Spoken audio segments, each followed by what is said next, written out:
భూమి మీద దేవుడు మానవులైనటువంటి మనందరికీ కూడా ఆయన జీవాన్ని ఇచ్చి మనం సృజించి ఈ పుట్టుక మరణం మధ్య ఉన్నటువంటి జీవితాన్ని సద్వినియోగపరచుకోవాలనేది దేవుడు. సుబ్బారావు గారు ఇంచుమించు 60 సంవత్సరాల వయసు కలిగినటువంటి విధానంలో దేవుడు భౌతికంగా వారిని ఆశీర్వదించి భార్య బిడ్డలు ఇలాగా కుటుంబ సభ్యులందరితో కూడా కలిసి ఉండేటువంటి అవకాశాన్ని దేవుడు ఇంతకాలం దయచేసి ఉన్నారు. అలాగే వారు క్రీస్తునందు రక్షింపబడేటువంటి విధానంలో వారు చివరి దశలో వారు క్రీస్తు యేసునందు విశ్వాసం ఉంచి రక్షింపబడినటువంటి విధానం కూడా చాలా ఉన్నది.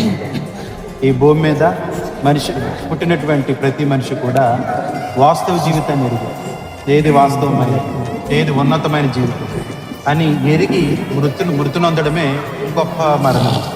అలాంటి విషయంలో సుబ్బారావు గారు వారు క్రీస్తు యేసునందు విశ్వాసం నుంచి వారు రక్షింపబడ్డారు. కాబట్టి ఈ విధానాన్ని బట్టి కుటుంబ సభ్యులందరూ కూడా ధైర్యంగా ఉండాలి. ఎందుకంటే మరణం అనేది అందరికీ వచ్చింది.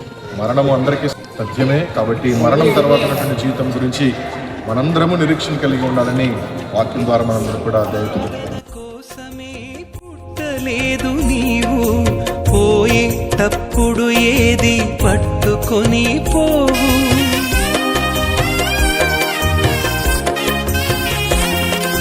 సంపాదన కోసమే పుట్టలేదు నీవు పోయేటప్పుడు ఏది పట్టుకొని పోవు, పోతున్న వారిని నువ్వు చూచుటలేదా, పోతున్న వారిని నువ్వు చూచుటలేదా, బ్రతికి ఉన్న నీకు వారు పాఠమే కాదా, బ్రతికి ఉన్న నీకు వారు పాఠమే కాదా, ఈ జీవితం విలువైనది నరులారా రండని సెలవైనది, దేవుని సెలవైనది.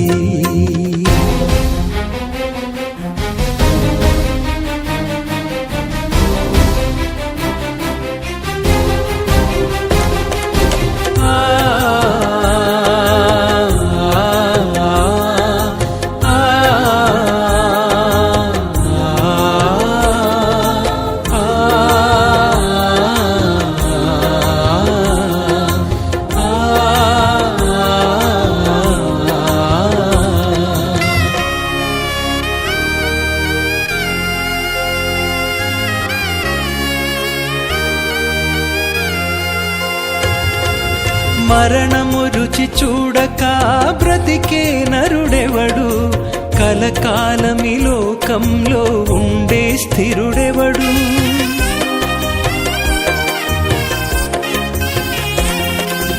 మరణము రుచి చూడక బ్రతికే నరుడెవడు, కలకాలమి లోకంలో ఉండే స్థిరుడెవడు, చిన్న పెద్ద తేడా లేదు. సుబ్బారావు గారికి రక్త మాంసముల శరీరము క్షయమైన శరీరముగా మనము అభివర్ణిస్తూ ఉంటూ విత్తబడి ఇప్పుడు ఈ శరీరాన్ని క్షయమైనదిగా విత్తుతున్నాం. విత్తిన తర్వాత అక్షయమైనదిగా లేపబడును. అంటే ఈ శరీరము దేవుని రెండో రాకడ సమయంలో అక్షయమైనదిగా లేపబడిపోతుంది. కేవలము ఈ సుబ్బారావు అది కాదు, ఇక్కడ ఉన్న ప్రతి ఒక్కరు చనిపోయిన తర్వాత ప్రతి ఒక్కరి శరీరం కూడా అక్షయమైన శరీరంగా లేపబడబోతుంది. అలా లేపబడటం కొరకే ఇప్పుడు ఈ శారీరకమైన మరణము రక్త మాంసం యొక్క మరణము జరుగుతూ ఉంది. కాబట్టి ఇది ఎలా ఉందంటే ఘనహీనమైనదిగా వ్యక్తపడతా ఉంది, కానీ రేపొద్దున్న మహిమ కలిదిగా లేపబడతా ఉంది. బలహీనమైనదిగా ఇప్పుడు వ్యక్తపడతా ఉంది, రేపొద్దున్న బలమైనదిగా లేపబడబోతా ఉంది.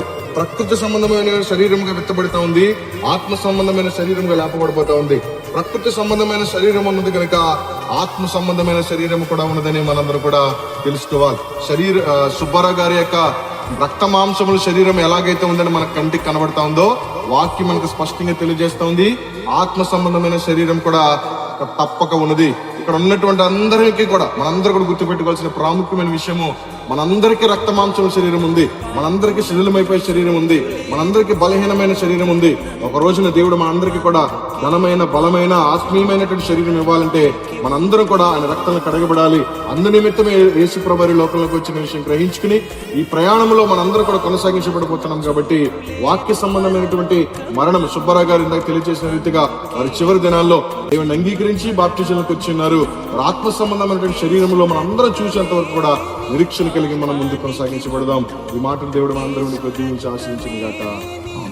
పానికి మందు కడగబడిన వారికే గొర్రె పిల్ల విందు, కడగబడిన వారికే గొర్రె పిల్ల విందు. ఈ జీవితం విలువైనది, నరులారా రండని సెలవైనది. ఈ జీవితం విలువైనది, నరులారా రండని సెలవైనది.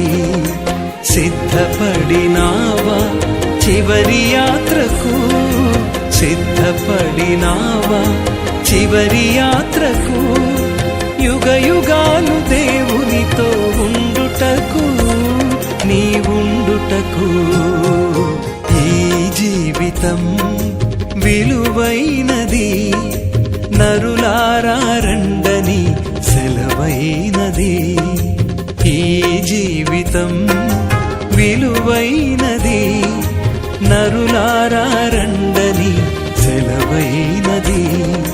సిద్ధపడినావా చివరి యాత్రకు, సిద్ధపడినావా చివరి యాత్రకు, యుగ యుగాలు దేవునితో ఉండుటకు, నీవుండుటకు.